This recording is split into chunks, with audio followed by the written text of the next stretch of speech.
ഏവർക്കും സ്നേഹവന്ദനം. നമ്മുടെ ഇപ്പോഴത്തെ മുഖ്യമന്ത്രിയും മുൻ പ്രതിപക്ഷ നേതാവുമായിരുന്ന ശ്രീ വി.ഡി. സതീശൻ യേശു ക്രിസ്തുവിനെ കുറിച്ച് പറഞ്ഞതായിട്ടുള്ള ഈ സംഭവങ്ങൾ നമുക്കൊന്ന് കേൾക്കാം. നമുക്കറിയാം, 3 പ്രധാനപ്പെട്ട സുവിശേഷങ്ങൾ പറയാത്തൊരു കാര്യം യോഹന്നാന്റെ സുവിശേഷത്തിൽ പറയുന്നു. അത് താൻ ആരാണെന്നും എന്താണെന്നും തൻ്റെ ദൗത്യം എന്താണെന്നും യേശു തൻ്റെ ശിഷ്യന്മാരോടും ജനങ്ങളോടും പറയുന്ന 7 പ്രഖ്യാപനങ്ങളാണ്. 1, ഞാൻ ജീവന്റെ അപ്പമാകുന്നു.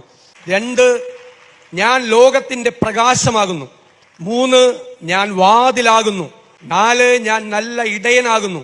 5, ഞാൻ തന്നെ പുനരുത്ഥാനവും ജീവനുമാകുന്നു. 6, ഞാൻ വഴിയും സത്യവും ജീവനുമാകുന്നു.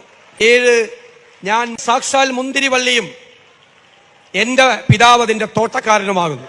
അതിലെ 3ാമത്തെ വാക്കാണ് പ്രധാനം. ഞാൻ വാതിലാകുന്നു. നമ്മുടെ വാതിലിന് മുമ്പിൽ നിൽക്കുന്നുണ്ട് ഒരു രക്ഷകൻ. ആ രക്ഷകനെ കാണാൻ നമുക്ക് കഴിയുക എന്നുള്ളതാണ് ഏറ്റവും പ്രധാനം. ഇദ്ദേഹം അത് വിശുദ്ധ യോഹന്നാന്റെ സുവിശേഷത്തിൽ നിന്നാണ് രേഖപ്പെടുത്തിയിരിക്കുന്നത് എന്നുള്ളത് എടുത്തു പറയുന്നുണ്ടല്ലോ. വളരെ സന്തോഷകരമാണ്. ഇത് വാസ്തവത്തിൽ യേശു കർത്താവ് തന്നെക്കുറിച്ച് തന്നെ പറഞ്ഞതായിട്ടുള്ള സംഭവങ്ങളാണ്. താൻ ആരാണ്, ലോകത്തിലേക്ക് താൻ വന്നിരിക്കുന്ന എന്തിനു വേണ്ടിയിട്ടാവുന്നു എന്ന് വളരെ കൃത്യമായിട്ട് ആ പ്രഭാഷണത്തിലൂടെ, ആ വാക്കുകളിലൂടെ നമുക്ക് വെളിപ്പെടുത്തി തരികയാണ്. നമ്മൾ പഴയ നിയമം വായിക്കുന്ന സമയത്ത് മോശ എന്ന് പറയുന്ന ഒരു പ്രവാചകനെ കുറിച്ച് വായിക്കുന്നുണ്ട്. ഇസ്രായേൽ ജനതയുടെ വിമോചകനായിട്ട് അറിയപ്പെട്ട ആളാണ്. അദ്ദേഹമാണ് ഇസ്രായേൽ മക്കളെ അടിമത്തത്തിൽ നിന്ന് വിമോചിപ്പിച്ച് കനാൻ ദേശത്തേക്ക്, അല്ലെങ്കിൽ പാലും തേനും ഒഴുകുന്ന വാഗ്ദത്ത നാട്ടിലേക്ക് കൊണ്ടുവരുന്നത്. അപ്പൊ അദ്ദേഹം അത് ചെയ്യുവാൻ തക്കവണ്ണം ഇടയായി തീർന്നത് മൗണ്ട് ഹോരേബിൽ വെച്ച് ദൈവം അദ്ദേഹത്തിന് വെളിപ്പെടുത്തി കൊടുത്തു എന്നുള്ളതാണ്. തന്നെത്താൻ ദൈവം വെളിപ്പെടുത്തി കൊടുക്കുകയാണ്. ദൈവം വെളിപ്പെടുത്തി കൊടുത്ത സമയത്ത് ദൈവത്തോട് ദൈവത്തിന്റെ പേരെന്താണെന്ന് ചോദിക്കുമ്പോൾ ദൈവം വളരെ കൃത്യമായിട്ട് I am that I am എന്ന അർത്ഥം വരുന്ന യഹോവ എന്നുള്ള പദം ഉച്ചരിക്കുന്നുണ്ട്. യഹോവ എന്നുള്ള പദം അതാണ് ഗ്രീക്ക് ഭാഷയിലേക്ക് വരുമ്പോൾ ഈഗോ എന്ന് പറയുന്നത്. ഞാനാകുന്നവൻ ഞാനാകുന്നു. അതേ കാര്യമാണ് നമ്മുടെ കർത്താവായ യേശു ക്രിസ്തു അസന്നിഗ്ധമായിട്ട് ലോകത്തോട് പ്രഖ്യാപിക്കുന്നത്. മോശയ്ക്ക് വെളിപ്പെട്ട അതേ ദൈവം ഇവിടെ ഇതാ സകല മനുഷ്യരോടും പറയുകയാണ്, ഞാൻ ആകുന്നവൻ ഞാനാകുന്നു എന്ന് പറഞ്ഞാൽ, ഞാൻ ജീവന്റെ വാതിലാകുന്നു, ഞാൻ നിങ്ങൾക്കുള്ള ജീവന്റെ അപ്പമാകുന്നു, ഞാൻ നിങ്ങൾക്കുള്ള വഴിയാകുന്നു, ഞാൻ നിങ്ങൾക്കുള്ള സത്യമാകുന്നു, ഞാൻ നിങ്ങൾക്കുള്ള ജീവനാകുന്നു. ഇത് വളരെ സ്പഷ്ടമായിട്ട് ദൈവവചനത്തിൽ രേഖപ്പെടുത്തിയിരിക്കുകയാണ്.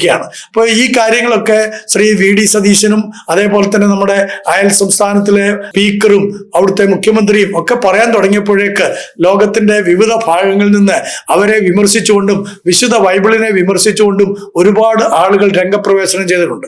പ്രത്യേകിച്ച് നമുക്കറിയാവുന്ന പോലെ നിരീശ്വരവാദി കുട്ടികൾ അവര് ശക്തമായി തന്നെ ബൈബിള് മോശമാണ് എന്നൊക്കെ പറഞ്ഞ് അവർ രംഗത്തിറങ്ങി. ഞാൻ ഇതിനെക്കുറിച്ച് ഒരു വീഡിയോ നേരത്തെ ചെയ്തിരുന്നു. നിങ്ങളത് ഇതുവരെ കണ്ടിട്ടില്ലെങ്കിൽ ഒന്ന് കാണണമേ എന്ന് അഭ്യർത്ഥിക്കുകയാണ്. ഈ കാര്യങ്ങൾ നിങ്ങൾക്ക് ബോധ്യമായാൽ തീർച്ചയായിട്ടും നിങ്ങൾ മറ്റുള്ളവരുമായിട്ട് പങ്കുവെക്കുകയും ചെയ്യണമേ എന്ന് അഭ്യർത്ഥിക്കുകയാണ്. അപ്പോൾ ബൈബിളിനെ സംബന്ധിച്ച് ചില വസ്തുതകൾ നമ്മൾ അറിഞ്ഞിരിക്കണം. ലോകത്തിൽ അനേക മതങ്ങളുണ്ടെന്നുള്ളത് നമുക്കറിയാം. ഓരോ മതത്തിനും അവരുടേതായിട്ടുള്ള മതസംഹിതകളുണ്ട്. ഇന്ത്യയിലെ ആര്യന്മാർക്ക് 4 വേദങ്ങൾ, 120ഓളം ഉപനിഷത്തുകൾ, 18 പുരാണങ്ങൾ, 18 ഉപപുരാണങ്ങൾ, സ്മൃതികൾ, ഭഗവത്ഗീത തുടങ്ങിയ മതഗ്രന്ഥങ്ങളൊക്കെ അങ്ങനെ ഈ നാട്ടിലുണ്ട്. പാർസികളുടെ മതഗ്രന്ഥമായിട്ടുള്ള അവസ്ഥ, ബുദ്ധർക്ക് പാലി കനോൻ എന്നറിയപ്പെടുന്ന ത്രിപീഠിക, ഇസ്ലാമിന് ഖുറാനും ഹദീസുകളും, സിഖ് മതക്കാർക്ക് ഗുരു ഗ്രന്ഥ സാഹിബ്. എന്നാൽ ലോകത്തിലെമ്പാടും തിരുവെഴുത്ത് എന്നറിയപ്പെടുന്ന ഒരേ ഒരു പുസ്തകമാണ് വിശുദ്ധ ബൈബിൾ. പണ്ഡിതന്മാരും പാവനന്മാരും രാജാക്കന്മാരും പുരോഹിതന്മാരും പ്രവാചകന്മാരും ശാസ്ത്രിമാരും ആട്ടിടയന്മാരും മുക്കുവന്മാരും തുടങ്ങി ജീവിതത്തിന്റെ നാനാ തുറകളിൽ ഉൾപ്പെട്ടവരായിട്ടുള്ള ആളുകൾ ഉദ്യാനം, മരുഭൂമി, കാരാഗ്രഹങ്ങൾ, ദ്വീപസമൂഹം, കൂടാരം, കൊട്ടാരം എന്നീ വിവിധ സ്ഥലങ്ങളിൽ ഇരുന്നുകൊണ്ട് ഏകദേശം 1600 വർഷത്തെ കാല ദൈർഘ്യത്തിനുള്ളിൽ എഴുതി തീർത്തതാണ് വിശുദ്ധ ബൈബിൾ. എങ്കിലും ആദ്യോടന്തം അത് പരിശോധിച്ചാൽ ഒരു എഴുത്തുകാരൻ ഒറ്റയിരിപ്പിലിരുന്ന് ഒരേ സമയത്ത് ഒരേ തൂലികയുടെ തുമ്പിനാൽ വാർത്തെടുത്തു എന്ന് തോന്നുമാറ് ഈ പുസ്തകങ്ങൾ തമ്മിൽ ഇണക്കപ്പെട്ടിരിക്കുന്നു. ഈ പുസ്തകത്തിന്റെ പ്രതിപാദ്യ വിഷയങ്ങൾ വളരെയേറെയാണ്. അതെല്ലാം ക്രമേണ നമുക്ക് പഠിക്കാനേ സാധിക്കുകയുള്ളൂ. ഈ പുസ്തകത്തിൽ പ്രതിപാദിക്കാത്ത വിഷയങ്ങൾ വളരെ കുറവായിരിക്കും. ഈ പുസ്തകം ചെന്നെത്താത്ത രാജ്യങ്ങളില്ല. ഈ പുസ്തകം വിവർത്തനം ചെയ്യാത്ത ഭാഷകൾ വിരളമായിരിക്കും. ഈ പുസ്തകത്തെ കൈകളിൽ എടുക്കാത്ത ജനതകളും കുറവായിരിക്കും. ഈ പുസ്തകത്തെ നശിപ്പിക്കുവാൻ വാളും തീയും സാമ്രാട്ടുകളും അവിശ്രാമം പരിശ്രമിച്ചിട്ടുണ്ടെങ്കിലും അതിനെല്ലാം അതിജീവിച്ചുകൊണ്ട് 1000-10,000ങ്ങളെ അനുനിമിഷം ജീവിപ്പിച്ചുകൊണ്ടിരിക്കുന്ന അതുല്യമായ ശക്തി വിശേഷമാണ് വിശുദ്ധ ബൈബിൾ. വിശ്വസാഹിത്യ നവോമണ്ഡലങ്ങളിൽ അത്യുജ്വലതാരമായി ശോഭിച്ചുകൊണ്ടിരിക്കുന്ന ഈ അത്യുത്തമ ഗ്രന്ഥത്തിൽ അതുല്യ ഭാവത്തിന്റെ മുന്നിലെ വിശ്വസാഹിത്യങ്ങൾ ഒന്നടങ്കം നിശ്ചലമായി ഭവിക്കുന്നു എന്നുള്ളതാണ് അതിശ്രേഷ്ഠമായ കാര്യം. ഈ പുസ്തകത്തിന് 2 പ്രധാന ഭാഗങ്ങളാണുള്ളത്. യേശു ക്രിസ്തുവോ ക്രിസ്തു ശിഷ്യന്മാരോ പൂജാതരാകുന്നതിന് 400 വർഷങ്ങൾക്ക് മുമ്പ് മശിഹയുടെ വരവിനെ കുറിച്ചുള്ള പ്രവചനങ്ങളെ പേറിക്കൊണ്ടിരുന്ന യഹൂദന്മാർ തങ്ങളുടെ തത്വ സംഹിതകളായി വിശ്വസിച്ച് ആശ്രയിച്ചിരുന്ന 39 കൃതികൾ ചേർന്ന പഴയ നിയമം എന്ന് നാം സംബോധന ചെയ്യുന്ന തനാക്ക് എന്ന യഹൂദ ഗ്രന്ഥം. യേശു ക്രിസ്തു ജാതം ചെയ്തതിനു ശേഷം ക്രിസ്തു ശിഷ്യന്മാരാൽ വിരചിതമായ 27 കൃതികളുടെ ഉള്ളടക്കമായ പുതിയ നിയമം, ഇവ രണ്ടും ചേർന്നതാണ് നമ്മൾ ബൈബിൾ എന്ന് പറയുന്നത്. ഈ ഗ്രന്ഥത്തെ സംബന്ധിച്ചാണ് ചില കാര്യങ്ങൾ നിങ്ങളുമായിട്ട് പങ്കുവെക്കാൻ ഞാൻ ആഗ്രഹിക്കുന്നത്. പ്രത്യേകിച്ച് നിരീശ്വരവാദികളായിട്ടുള്ളവരും സംഘപരിവാർ കുടുംബങ്ങളിൽ ഉൾപ്പെട്ടു നിന്നുകൊണ്ട് ചാർവാക മതത്തിൽ വിശ്വസിക്കുന്നവരുമായിട്ടെന്ന് പറഞ്ഞാൽ ദൈവമില്ല എന്ന് വിശ്വസിക്കുന്നവരുമായിട്ടുള്ള എൻ്റെ സംഘമിത്രങ്ങളും അറിയാൻ വേണ്ടിയിട്ട് പറയട്ടെ. ഓരോ മതങ്ങളും തങ്ങളുടെ മതഗ്രന്ഥം മഹത്വവും ശ്രേഷ്ഠവുമാണെന്ന് കരുതുകയും അത് വിശ്വസിക്കുകയും ചെയ്യുന്നു. എന്നാൽ അതുപോലെ കേവലം ഒരു തത്വസംഹിതകളോ വിവരണങ്ങളോ ഉള്ള ഒന്നാണ് ബൈബിളെങ്കിൽ അതിനൊരു പ്രത്യേകതയും ഉണ്ടാകുകയില്ല. ഈ ഗ്രന്ഥത്തിന് മറ്റുള്ളവയെ അതിജീവിക്കുന്ന പ്രത്യേകതകൾ ഒന്നുമില്ലെങ്കിൽ നമ്മുടെ പൂർവികരായ ക്രിസ്ത്യ വിശ്വാസികൾ അനേക ലക്ഷങ്ങൾ രക്തസാക്ഷികളായതും നാം വിശ്വാസ വിഷയങ്ങൾക്ക് വേണ്ടി നിലകൊള്ളുന്നതും നിരർത്ഥകമായി തീരുമെന്നതിന് യാതൊരു സംശയമില്ല. എന്നാൽ ഇതപര്യന്തം വിശ്വമുഖത്ത് ആവിർഭവിച്ചിട്ടുള്ള സമസ്ത സാഹിത്യങ്ങളെക്കാൾ നമ്മുടെ വിശ്വാസ വിഷയങ്ങൾക്ക് ഏക പ്രമാണ രേഖയായി നാം അംഗീകരിച്ചിരിക്കുന്ന 66 ഗ്രന്ഥ സമാഹാരമായ ഈ സവിശേഷ ഗ്രന്ഥം ബഹുമുഖ കാരണങ്ങളാൽ നിശ്ചയമായും നിസ്തുല്യമാണെന്ന് സ്വാഭിമാനം ശിരസുയർത്തി ഉദ്ഘോഷിക്കുവാൻ നമുക്ക് സാധിക്കുന്നതിന്റെ ഏക കാരണം ഈ പവിത്ര വാക്യ സംഹിതയുടെ പരമോത്കൃഷ്ടതയ്ക്ക് നിദാനങ്ങളായി അനേക തെളിവുകളിൽ ചിലത് മാത്രം നിങ്ങളെ ചൂണ്ടിക്കാണിച്ചുകൊണ്ട് ഞാൻ വിവരിക്കാം. ഒന്നാമതായിട്ട് ബൈബിളിന്റെ നാമവൈശിഷ്ടമാണ്. പ്രധാനമായും ബൈബിൾ വ്യവഹരിക്കപ്പെടുന്നത് തിരുവെഴുത്ത് എന്ന പേരിൽ ആണെന്ന് ഞാൻ ഉദ്ധരിച്ചല്ലോ. അതിനെ സ്വയം വിളിച്ചിരിക്കുന്ന പേരാണ് തിരുവെഴുത്ത്. തിരുവെഴുത്ത് എന്നതിനാൽ അന്തർലീനമായിരിക്കുന്നത് ഇതര എഴുത്തുകളെ അതിജീവിച്ച് സ്വയമായി നിലനിൽക്കുവാനുള്ള കഴിവുണ്ടെന്നാണ്.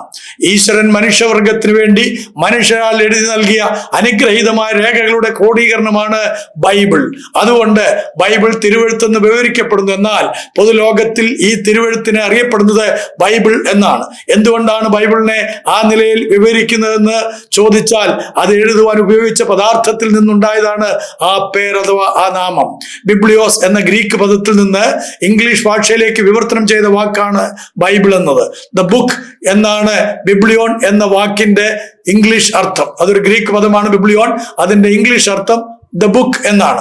ബിബ്ലിയോസ് എന്നത് ഈജിപ്റ്റ് നാടുകളിൽ പ്രത്യേകിച്ച് തുറമുഖ പ്രദേശങ്ങളിൽ കണ്ടുവരുന്ന ഒരു തരം പാപ്പിറസ് എന്ന ചെടികളുടെ ഇലകളും തണ്ടുകളും ആ കാലങ്ങളിൽ എഴുതുവാൻ വേണ്ടി ഉപയോഗിച്ച വസ്തുക്കളായിരുന്നു. അവ കടലാസ് പോലെ പരത്തി എഴുതുവാൻ ഉപയോഗിച്ചു പോകുന്നതാകിയാൽ അവയെ ഗ്രീക്ക് ഭാഷയിൽ വിളിച്ച പേരായിരുന്നു ബിബ്ലിയോസ്. അതാണ് ബുക്ക് അഥവാ പുസ്തകം എന്ന രൂപത്തിൽ പരിഭാഷ ചെയ്യപ്പെട്ടത്. അപ്പോൾ ബൈബിൾ എന്ന് പറഞ്ഞാൽ ദ ബുക്ക് എന്നാണ് അർത്ഥം. ഞാൻ വായിച്ച പുരാതനമായ ഒരു ധ്യാന പുസ്തകത്തിൽ പരിണാമവാദ സിദ്ധാന്ത ഉപജ്ഞാതാവായി അറിയപ്പെടുന്ന ചാൾസ് ഡാർവിന്റെ അവസാനത്തെ നാളുകളിലെ ഒരു പ്രഭാതത്തെ കുറിച്ച് അദ്ദേഹത്തെ ശുശ്രൂഷിച്ച ഒരു നേഴ്സിന്റെ അനുഭവക്കുറിപ്പിന് വായിക്കാനിടയായി. അവർ അദ്ദേഹത്തിന്റെ ക്ഷീണിച്ച ശരീരം കസാരയിലേക്ക് ചാരിയിരുത്തിയപ്പോൾ തന്റെ ഷെൽഫിലിരിക്കുന്ന ആ ഒരു ഗ്രന്ഥം ചൂണ്ടിക്കാണിച്ചുകൊണ്ട് അതെടുത്ത് തന്നെ വായിച്ചു കേൾപ്പിക്കുവാൻ ആവശ്യപ്പെട്ടു. പല പുസ്തകങ്ങളും അവർ എടുക്കുവാൻ ശ്രമിച്ചപ്പോൾ ഡാർവിൻ പറഞ്ഞു, അതൊന്നുമല്ല പുസ്തകം. ദ ബുക്ക് എന്ന് വിളിക്കപ്പെടുവാൻ ഒന്ന് മാത്രമേ ലോകത്തിലുള്ളൂ, അത് ദ ബൈബിൾ ആണ് എന്നായിരുന്നു അദ്ദേഹത്തിന്റെ മറുപടി. അവരതെടുത്തപ്പോൾ 23-ാം സങ്കീർത്തനം വായിക്കുവാൻ ആവശ്യപ്പെട്ടു. അവർ പറഞ്ഞത് അത് വായിക്കും തോറും ഡാർവിൻ ആശ്വാസം അനുഭവിച്ചതോടൊപ്പം വായിച്ചു കേൾപ്പിച്ച തന്റെ ഹൃദയവും യേശു ക്രിസ്തു തന്റെ ഇടയനായി തന്നോടൊപ്പം നിൽക്കുന്നതായി തനിക്ക് അനുഭവപ്പെട്ടു എന്നാണ്. യെസ്, വേദപുസ്തകം എന്ന് പറയുന്നത്, ബൈബിൾ എന്ന് പറയുന്നത് അത് ദൈവം മനുഷ്യനോടൊപ്പം വസിക്കുന്നതിന്റെ മാധുര്യത്തെ വിളംബരം ചെയ്യുന്ന ഗ്രന്ഥമായതുകൊണ്ടാണ് ദ ബുക്ക് എന്ന് നമുക്ക് ധൈര്യത്തോടെ പറയാൻ സാധിക്കുന്നത്. രണ്ടാമതായിട്ട് ബൈബിളിന്റെ ഉത്ഭവ വൈശിഷ്ട്യം കൂടെ പറഞ്ഞിട്ട് അവസാനിപ്പിക്കട്ടെ. ലോകത്തിൽ അറിയപ്പെടുന്ന മതഗ്രന്ഥങ്ങൾക്കെല്ലാം ദൈവനിശ്വാസ്യതയുണ്ടെന്ന് എല്ലാ മതങ്ങളും അവകാശപ്പെടാറുണ്ട്. ഇന്ത്യയിലെ ആര്യന്മാരുടെ മതഗ്രന്ഥങ്ങളായ വേദങ്ങളെ സംബന്ധിച്ച് അത് യജ്ഞകുണ്ഡത്തിൽ നിന്നും ഉണ്ടായി വന്നതാണെന്ന് ഋഗ്വേദം പറയുന്നത് 10-ാം മണ്ഡലം 90-ാം സൂക്തത്തിൽ യജ്ഞകുണ്ഡങ്ങളിൽ നിന്നും കയറി വന്നതാണ് വേദങ്ങൾ. എന്നാൽ ബൈബിൾ അങ്ങനെ അവകാശപ്പെടുന്നില്ല. ഇസ്ലാമിന്റെ മതഗ്രന്ഥമായ ഖുർആൻ അള്ളാഹു മലക്ക് മുഖാന്തരം ഇറക്കി കൊടുത്തു എന്നവർ വിശ്വസിക്കുന്നു. ബൈബിൾ അങ്ങനെ ഇറക്കി കിട്ടിയതാണെന്ന് വിശ്വസിക്കുന്നില്ല. നേരെ മറിച്ച് ബൈബിളിന്റെ പ്രഖ്യാപനം ഇതാണ്. ഒന്നാമതായി ദൈവിക അരുളപ്പാടാണ്. അതിന്റെ മൂല സ്രോതസ് ദൈവം തന്നെയാണ്. ചരിത്രകാലം മുതൽ ദൈവം ദൂതന്മാർ മുഖാന്തരമായും ഒടുവിലായി യേശു ക്രിസ്തു മുഖാന്തരമായും മനുഷ്യരാശിക്ക് നൽകിയ വെളിപ്പാടുകളുടെ ക്രോഡീകരണമാണ് വിശുദ്ധ ബൈബിൾ. അപ്പോസ്തല പ്രവൃത്തി 7-ാം അധ്യായത്തിന്റെ 30-ാം വാക്യവും 35-ാം വാക്യവും 38-ാം വാക്യത്തിലും, ഗലാത്യ ലേഖനം 3-ാം അധ്യായത്തിന്റെ 19-ാം വാക്യത്തിലും, എബ്രായ ലേഖനം 1-ാം അധ്യായത്തിന്റെ 1-2 വാക്യങ്ങളിലും നമുക്ക് ഈ വസ്തുതകളെ കൃത്യമായി വായിച്ച് മനസ്സിലാക്കാൻ സാധിക്കും.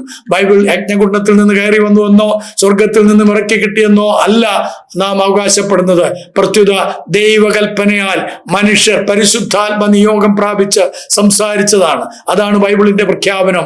പത്രോസ്ലീഹ തന്റെ 2-ാമത്തെ ലേഖനം 1-ാം അധ്യായത്തിന്റെ 20-21 വാക്യങ്ങളിൽ പറയുകയാണ്, എല്ലാ തിരുവെഴുത്തും ദൈവനിശ്വാസ്യമാണ്. വീണ്ടും പൗലോസ്ലീഹ തന്റെ തിമോത്തിയോസിന് എഴുതിയ 2-ാം ലേഖനം 3-ാം അധ്യായം 15-16 വാക്യങ്ങളിൽ വളരെ കൃത്യമായിട്ട് ഇതേ കാര്യം പറയുന്നു. എല്ലാ തിരുവെഴുത്തും ദൈവനിശ്വാസ്യമാകയാൽ. അപ്പൊ ദൈവമാണ് അരുളി ചെയ്തത്. അതുകൊണ്ട് വചനത്തിന് അധികാരമുണ്ട്. നമ്മുടെ വിശ്വാസ വിഷയങ്ങളുടെ ആത്യന്തികമായ തീരുമാനത്തിനുള്ള വേദി അല്ല, മറിച്ച് വിധികർത്താവാണ് തിരുവെഴുത്ത്. പരമാധികാരി നമ്മുടെ കർത്താവായ യേശു ക്രിസ്തുവാണ്. ആ അധികാരം പ്രഖ്യാപിക്കപ്പെടുന്നത് തിരുവെഴുത്തിലൂടെയാണ്. തിരുവെഴുത്തിനാണ് ക്രൈസ്തവ വിശ്വാസത്തിനും സഭയുടെ പ്രവർത്തനങ്ങൾക്കും അധികാരമായിട്ടുള്ളത്. അതുകൊണ്ട് വിശുദ്ധ ബൈബിള് ദൈവവചനം എന്ന് നാം പറയുന്നത് ദൈവനിശ്വാസ്യമായി മനുഷ്യനെ സകല ജ്ഞാനവും പ്രാപിച്ച് ദൈവിക പരിജ്ഞാനത്തോടുകൂടെ ലോകത്തിൽ വിശുദ്ധിയോടെ ജീവിക്കാൻ തക്കോണം മശിഹാ തമ്പുരാന്റെ മഹത്വത്തെ നമുക്ക് മനസ്സിലാക്കി തരുവാൻ തക്കോണം ദൈവം നമുക്ക് അരുളി ചെയ്തു എന്ന അമൂല്യമായിട്ടുള്ള ഗ്രന്ഥമാണ്. അത് വിശ്വസിക്കുകയും അത് ആശ്രയിക്കുകയും അത് വായിക്കുകയും പഠിക്കുകയും പഠിപ്പിക്കുകയും ചെയ്യുന്നവർ അനുഗ്രഹീതർ എന്ന് തിരുവചനം ഓർപ്പിക്കുന്നു. ആ കാര്യം നിങ്ങളെ ഓർപ്പിച്ചുകൊണ്ട് ഇപ്പോൾ നിർത്തുന്നു. നന്ദി, നമസ്കാരം.